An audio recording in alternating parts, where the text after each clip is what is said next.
The walls of Grimley's orphanage always reeked of stale porridge and despair. They were cold, damp and unforgiving, much like Mrs. Grimley herself. Her eyes, two beady black stones, missed nothing. Every whimper, every stolen crust of bread, every whispered dream of escape was met with the sharp sting of her cane. I was but 5 years old when I arrived at that wretched place.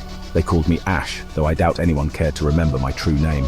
Life at Grimley's was a relentless cycle of hunger, drudgery and icy loneliness. We scrubbed floors till our knuckles bled, ate watery gruel that tasted of ashes, and slept in cramped, flea-ridden beds. Each day blurred into the next, a bleak tapestry woven with misery. The only solace I found was in my dreams. Dreams of a life beyond those grim walls, a life filled with warmth, kindness and love. A life that seemed as distant and impossible as the stars that twinkled mockingly beyond our reach. At the tender age of 10, I was deemed fit for work and shipped off to the matchstick factory. The moment we stepped inside, the air choked us. It was thick with the sulphurous stench of phosphorus and the despair of 100 souls. The factory floor was a scene straight out of hell. Giant machines roared, spewing smoke and sparks, while gaunt, hollow-eyed children toiled tirelessly beside them. The days were long and grueling. We dipped tiny wooden sticks into vats of poisonous paste, our fingers raw and blistered.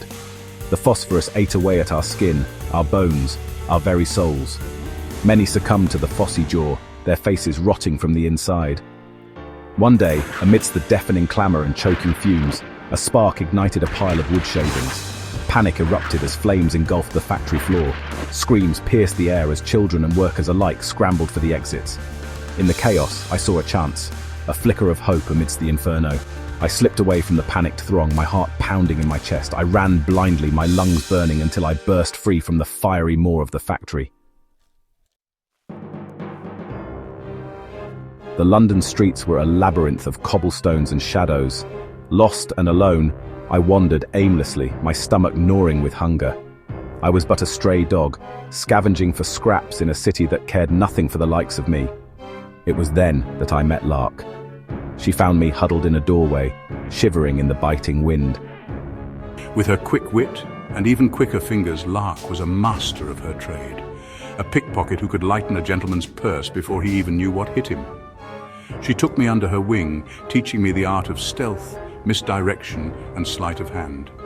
We joined Silas Blight's gang, a ragtag band of orphans and runaways who sought refuge in the city's underbelly. Silas, a gruff but shrewd man with a heart hardened by years of hardship, became our surrogate father. He provided for us, protected us, and taught us how to survive in a world that had turned its back on us. Life in the gang was a far cry from the drudgery of the factory, but it was not without its own dangers. We walked a tightrope between survival and despair, our lives balanced precariously on the edge of a knife. Amongst the grimy faces of the city's underworld, I found an unexpected solace in Mira. With her bright eyes and gentle smile, she was a beacon of light in the darkness. Like me, she was an orphan, sold to Silas by her destitute family. We shared a bond forged in hardship and a longing for a life beyond the shadows. I dream of a world where children aren't condemned to a life of poverty and despair. Mira possessed a spirit that refused to be broken. She spent her days caring for the younger ones in the gang, her gentle touch and kind words soothing their wounded souls. In the quiet moments, stolen away from the watchful eyes of Silas and the others, Mira and I would share stories and dreams. We spoke of our hopes for the future, our fears, and our longing for a place to call home. Her presence, her unwavering belief in the goodness that still lingered in the world, gave me hope. Our lives took an unexpected turn when Silas informed us of our next target, the grand estate of Eleanor Whitlock.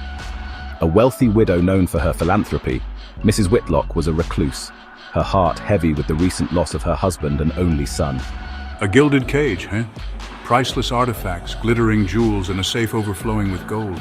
The heist was to be our most daring yet. As Silas laid out his plan, a knot of unease tightened in my chest. The thought of stealing from anyone, let alone a woman who dedicated her life to helping the less fortunate, filled me with a sense of wrongness. But I was trapped, a bird with clipped wings, unable to fly free from the gilded cage of Silas's control. The others, hardened by years of hardship and fueled by the promise of riches, shared none of my reservations. They saw only an opportunity to escape the life that had been thrust upon them.